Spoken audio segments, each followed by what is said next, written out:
Different symptoms है उसको हमें रूब्रिक्स में कन्वर्ट करना है। जैसे कि पेशेंट कहता है कि डॉक्टर साहब कोई ऐसी दवा दो जो जल्दी ठीक कर दे।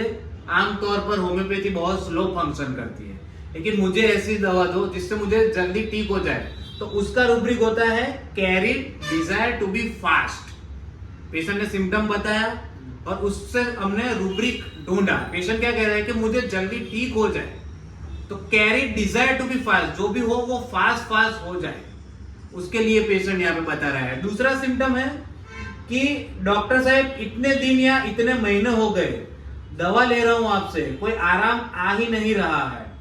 तो इसका मीनिंग हुआ कि पेशेंट को अपने आराम नहीं आने से थोड़ा डर लग रहा है। तो है फियर एक्स्ट्रावेगेंस ऑफ, पेशेंट को ज्यादा डर लग रहा है कि इतने टाइम से मैं दवाई ले रहा हूं लेकिन फिर भी मुझे कुछ हो ही नहीं रहा है। तो that mean patient is fearful, fear extravagance of. Now next is doctor साहब कृपा करके कुछ करो, मैं बहुत तंग हूं, मुझे बचाओ।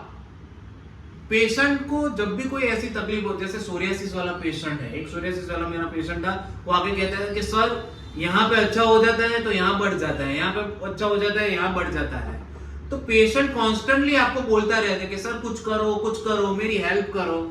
सो क्राइंग फॉर हेल्प, पेशेंट को हेल्प चाहिए, इसीलिए वो सबके सामने किसी के भी आगे ऐसी पुकार करता रहता है कि सर मुझे ये चाहिए वो चाहिए। अगर कोई उसका कलीग भी बोल देगा कि यार ये तेरा सोरियासिस बहुत ज्यादा दिख रहा है, तो वो क्या करेगा, यार अगर तेरे पास कोई अच्छा डॉक्टर है तो मुझे दिखा ना।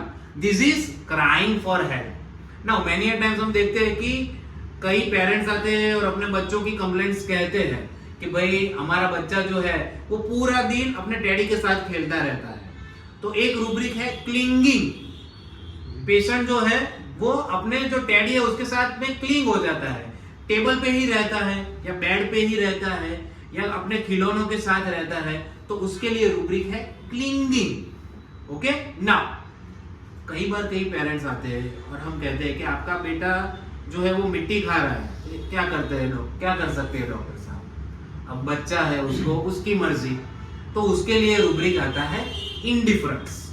ओके नाउ बहुत सारे रूब्रिक ऐसे हैं कि जो हम लेने में बहुत ही मिस इंटरप्रिटेशन करते हैं। जैसे कि हमने पेशेंट से पूछा कि आपका नेचर कैसा है, पेशेंट कहता है सर मुझको बहुत गुस्सा आता है। तो कैंट रेपर्टरी में उसके लिए रूब्रिक है एंगर।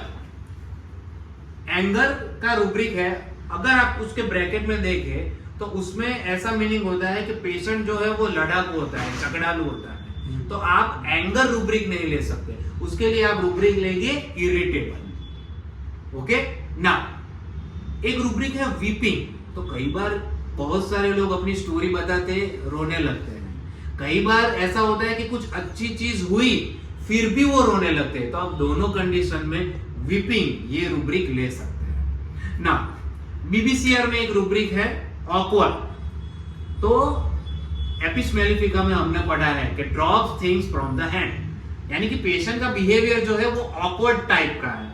तो कोई भी ऐसी चीज जो पेशेंट ऑकवर्डली कर रहा हो, जैसे कि हम देखते हैं कि पेशेंट सिर्फ दाहिने हाथ का यूज करता है, ओके, चीजें लेने में रखने में, so this is awkward thing. तो इसलिए बोगर सर ने क्या किया कि रूब्रिक को जनरलाइज कर दिया और उन्होंने एक रूब्रिक दिया ऑकवर्ड।